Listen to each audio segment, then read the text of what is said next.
Members, you are welcome to today's lecture. The quotient is Development Administration and Management. Our lecture is in Isimadan, and we shall continue from where we stopped. Maybe I give you an overview of the topics that we are supposed to cover. Some have already been covered, but let us look at the overview of all the topics. The overview contains course outline, assessment mode, reference, timetable, and conclusion. So,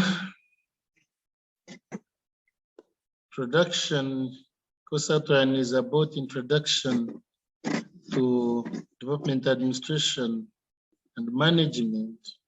Another topic will be development administration and the role of the state, dynamics and requirements of development management, actors and players involved in development administration, challenges and opportunities for development management, globalization and sustainable development goals, environmental management, economic growth and development, theories of development, and the assessment as usual will be done online. Examination is still pending till reopening of institutions.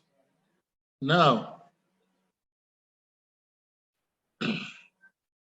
reference, you have the handouts, and I will only be explaining what I've already given you. So let us now go back. I'm going to explain a topic about economic growth and development, and we are going to pick theories of economic growth. But before picking on a theory, we should first understand the meaning of economic growth. What is economic growth? Economic growth refers to persistent qualitative increase in the volume of goods and services produced in a country in a period of time. And it is measured by increase in GNP per capita. Increase in GNP per capita. That's, if the GNP per capita has increased, then you can be able to tell that there is economic growth. People's incomes, if they have improved. And how do you know that people's incomes have improved? Then you measure per the GNP per capita, and you understand that there is economic growth. Having looked at the definition, there are some theories we shall look at, like Rostow's theory of economic growth. Then we shall also look at other theories. But today, let us look at Rostow's theories of economic growth. This is a theory which was proposed by Rostow, and he wanted to explain economic growth. He explained that, according to Rostow, an economist, he explained that economic growth is in a historical perspective.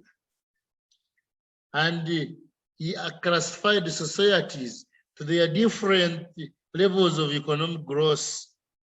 He used the capital accumulation as a driving force of the economy through successive stages of economic development, from subsistence to industrial economies. So according to Rostow, he identified 5 stages that the economy must go through for it to be actually said that there is, for the economy must undergo 5 stages for there to realize that there is economic growth in place. And he summarized these stages as that the first stage an economy must go through is called the traditional society. He said the second stage is precondition for takeoff. Then the third stage he called the takeoff. Fourth stage he called the traditional society. The fifth one, he called it precondition for takeoff. Then takeoff, drive to maturity, and the last one, he called it high mass consumption. So briefly, according to Maslow, according to Rostow, not Maslow. Maslow is another scholar. According to Rostow, he said that economic growth must undergo all these stages for it to be realized. Let us now look at the first stage as proposed by Rostow of economic growth, which he called traditional. He said this traditional stage or traditional society is characterized by the following. He gave characteristics of every stage. He mentioned 5 stages, as I've said, that the society must undergo 5 stages to realize economic growth. He said the first stage is called the traditional society. The second stage, preconditions for takeoff. The third stage, takeoff. The fourth stage, you called it drive to maturity. The fifth, the age of high mass consumption. The first stage, traditional society. He said under traditional society that there is low productivity, that the productivity is very low, limited by science. This is where people even still use rudimentary tools like hoes. Then he said that the large population of labor is engaged in agriculture, not industry. He also said that traditions play an important role in resource allocation and social organization,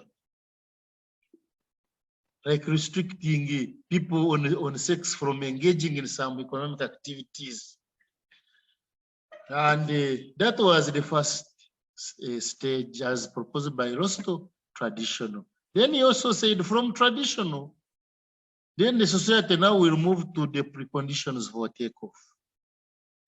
This state brings the society in the process of transition, and it is characterized by the first characteristic: the society breaks the ties of traditionalism, and there is a change in attitudes.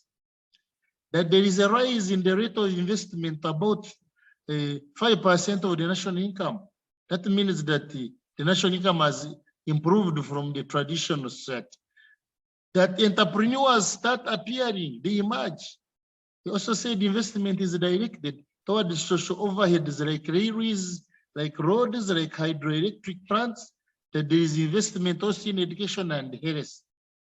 Then he said from preconditions for takeoff, that some societies now will also improve. We have not realized the actual economic growth. To realize it, that you have also to improve to another stage, which he called the takeoff stage. And that this is the most important and very short stage in which growth becomes self-sustaining. There is a reduction of foreign dependence. That means there is a self-sustenance in terms of economic growth and development. That it is characterized by increased net investment, improving from 5% to 10% of national income. Appearance of one or more substantial sector with high rate of growth. Introduction of new technology. Technology has also improved. Now you stop using the rudimentary tools, you start adopting new technology, like e-learning, like use of machines, not using hose, and then changing social, political, and institutional framework to aid the spread of development and to give growth and ongoing character. And in this stage, there should be expanding market and profits must be plowed back. Then he also said, after the takeoff, then you go to drive to maturity. This follows after a long period of sustainable growth. The economy progressively grows and drives to extend modern technology over the whole front of its economic activity. It is characterized by a high level of investment from 10 to 20%, improvement in technology and development of new industry.